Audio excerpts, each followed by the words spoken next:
In a matter of days, calm rivers turn into roaring monsters. Streets vanish underwater. Entire neighborhoods disappear. This isn't a dystopian movie. It's real life in China. In June 2025 alone, historic floods struck Guizhou Province twice in 1 week, leaving devastation in their wake. What's behind this deadly trend? And can China keep up with nature's fury?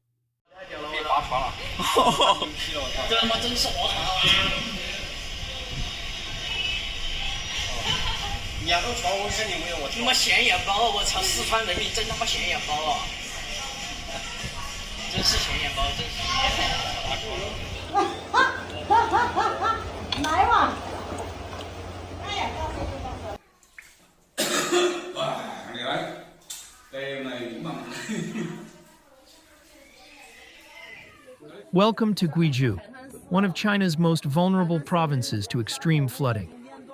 Specifically, the county of Rongjiang, a region nestled in the mountainous south where river valleys and dense development intersect. Its position makes it both beautiful and brutally exposed. Each summer, Rongjiang and surrounding counties brace for the Meiyu Front, an East Asian monsoon system that brings long, heavy rains. In 2025, these rains intensified to dangerous levels.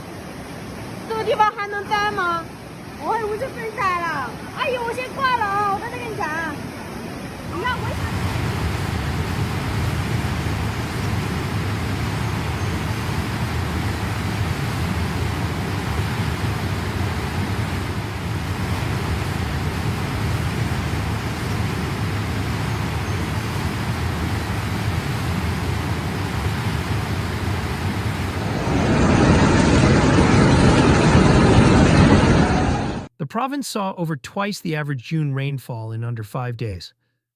Rivers swelled rapidly, floodwaters overwhelmed embankments and stormwater systems, submerging entire towns. More than 80,000 people were evacuated, and 6 lives lost in just one flood wave.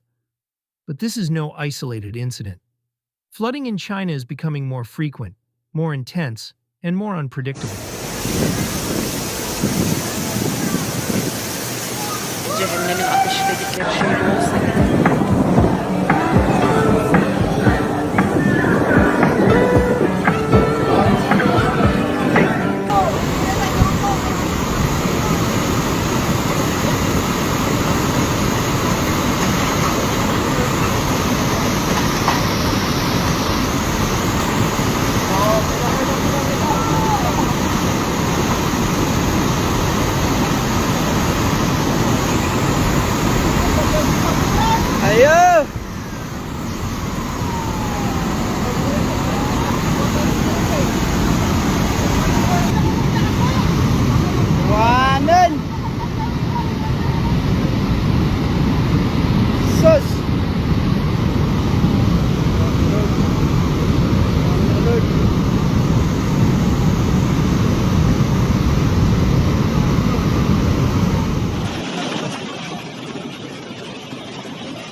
휘 서점호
来，走，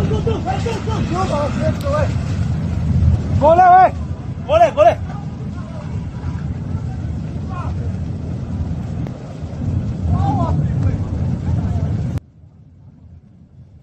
Scientists say climate change is shifting the baseline. Warmer air holds more moisture, resulting in heavier and sudden downpours. Combined with deforestation, overdevelopment, and outdated infrastructure, it's a recipe for disaster. What makes floods worse is the land itself. Natural surfaces like forests and wetlands used to absorb excess water. But in modern China, rapid urbanization has replaced absorbent land with concrete, asphalt, and steel. Roads, rooftops, and parking lots seal off the soil. Water can't soak in. Instead, it rushes across the surface, straight into overflowing drains and swollen rivers. In urban centers, water pools in low-lying areas, cutting off roads and power. In rural zones, the damage is different but just as painful. Crops drowned, homes destroyed, and livelihoods wiped out. For small farmers, a single flood can undo a year of labor. With little access to insurance or emergency funds, recovery is slow and often incomplete. China is fighting back. In Guizhou and beyond, structural defenses are being upgraded, flood walls reinforced, reservoirs expanded, stormwater channels widened, riverbanks are being elevated and armored. But engineering alone isn't enough. A more sustainable approach is also underway, known as the Sponge City model.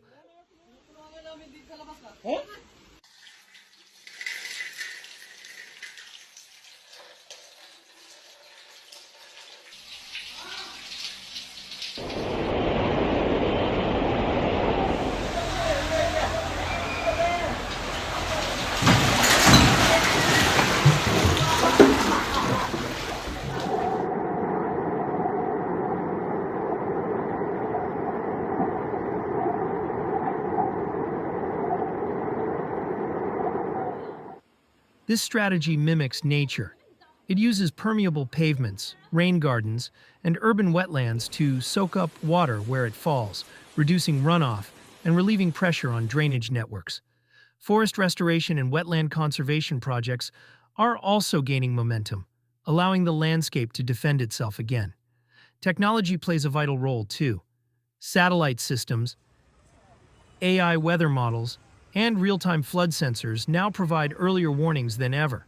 Communities receive alerts via text and social media. Emergency response drills teach residents how to evacuate safely, prepare essentials, and help vulnerable neighbors. Still, big challenges remain. In Rongjiang, many neighborhoods rely on aging drainage systems that date back decades. Illegal construction in floodplains continues, putting more people in harm's way. And some towns designated as flood diversion basins, meant to absorb overflow to protect big cities, pay the price in damaged homes and lost farmland. The government is adjusting. In 2025, new disaster relief policies were launched. Now, the central government covers up to 70% of losses from catastrophic floods, helping low-income communities rebuild. But support isn't enough unless it's matched with planning, enforcement, and foresight. China's situation is a warning and a test.